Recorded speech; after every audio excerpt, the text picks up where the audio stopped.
Maraming salamat. Kwento mo lang yung details ng contract na... Dito tayo. Dito ka na lang. Sige, dito na lang. Ayan. Dahil may Okay, go. yung contract, yes, it's another wonderful and exciting 2 years of my life and 2 years of my life with ABS-CBN, of course. Dito ka na lumaki. So, another 2 years, parang ano ba bang aabangan namin sa'yo? Alam niyo kanina, papunta ako dito, naisip ako, ilang beses ko na ba itong kontrata with ABS? Ilang beses na contract signing na pinuntahan ko dito. So, I felt like parang siyang renewal of vows. Diba? Parang gano'n yung feeling ko kanina nung papunta. Sabi ko nga sa mga bosses, you know what, tita, I felt na parang I was on my way to ABS, pero it felt different kasi nga parang renewal of vows. So whenever people siguro ask me na hanggang kailan ka pa artista, or hanggang ilang years mo pa nakikita yung sarili mo in the business, maski ako napapaisip din ako, ilang years nga ba talaga, or do I really want to be here in this business, in this world? Tapos kanina, sabi ko, siguro as long as they want me here, as long as, of course, I'm very grateful na yung mga fans, diba, they're still there to support me. As long as siguro ABS still wants me here, because I think mainly that's the reason why I am still here, because for another 2 years, they're going to believe in me na parang siguro nakikitaan pa rin nila that I still can contribute sa business na ito, sa mundong ito. That's why I'm very, very grateful. And at the same time, syempre, ang isusukli ko sa kanila yung aking loyalty. Another 2 years. Kasi dito you started very young. Tapos sobrang dami mo na rin mga nakakasabay. Meron din ba yung parang feeling of how can I keep up? Sige, ang peg mo. Not really. Kasi, yung mga kabataan ngayon, the same way na I can never really be like them, they can never really be like me. Diba? I believe na lahat naman tayo ay unique in our own ways. So, ever since I wasn't really brought up that way, na competitive with other people. Whenever I say na I only compete with myself, that's true talaga. Kasi hindi ko talaga nakikita na parang threat yung ibang tao sa akin. Hindi lang siguro talaga yun pumasok sa utak ko, or hindi lang pinasok yun ng mga mabubuting tao around me. Kasi yun na yung ugat ng kapangitan Di ba? Envy and issues, doon na magsisimula yun. So I'm very, I guess, lucky na hindi ganon ang pagpapalaki sa akin. Try I have to ask, kasi nalilink kayo nagsabi, kamusta naman? Oo nga, doon din sa kabilang camera yun din ang tanong sa akin. Kayo namang lahat ng tao. Kayo naman ng kayo lang talaga ang link sa akin. Pero kamusta? Sasabihin ko naman talaga kung totoo nang may link sa puso ko. Pero ngayon wala pa talaga. Kasi wala, it's been a long time since the last one. Yes, that's true. And I really gave myself time to heal last year. And I told myself na, okay, 2014 siguro ready na ako. So yes, I am seeing non-showbiz people. Hindi ko kasi alam may i-claim na dating around kasi sa generation ngayon, ano ba nga ba ang dating, di ba? Baka naman, hindi ko talaga maano eh. Kasi I can say na kapag when I'm dating someone, I'm already with that person. Hanging out. So, siguro, mas maganda yung hangout lang. Yung term na yun, mas maganda. Hoho lang, gano'n. Yun ba dapat ang tawagin doon? Kasi mahirap na ma-misinterpret tayo. Pero, yes, I hang out with non-showbiz people.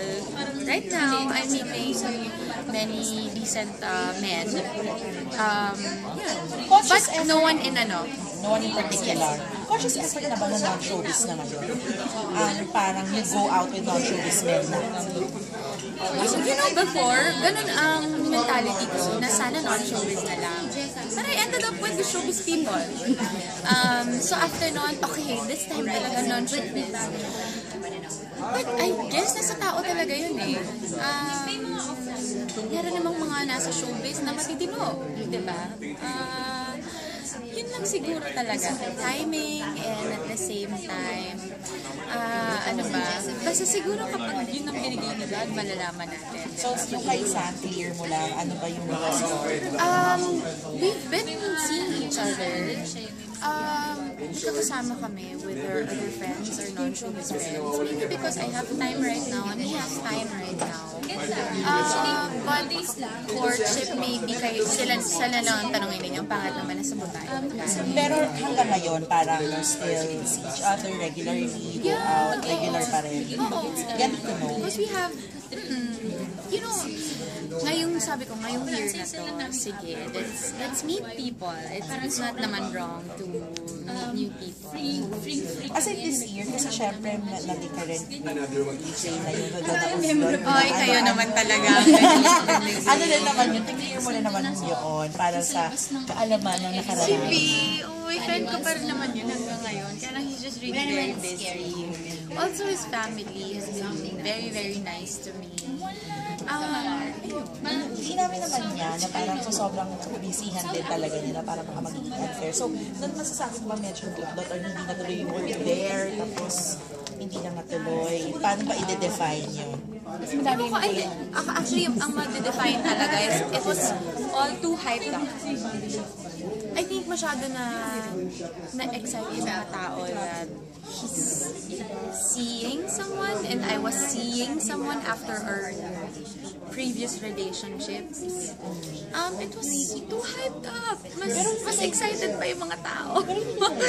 Siya, yung totoo, hindi parang dumating sa point na hindi talaga. We were always with people. We were always with other people. We have actually non-showbiz friends. So, ayun. So, Pero hindi yung kayong dalawa. hindi. Hindi kami dalawa lang. Shy, ano yung pakiramdam mo na yung mga fans, yung mga tao, na-excite kapag nalilink ka sa iba? Mas excited pa sila kaysa sa akin.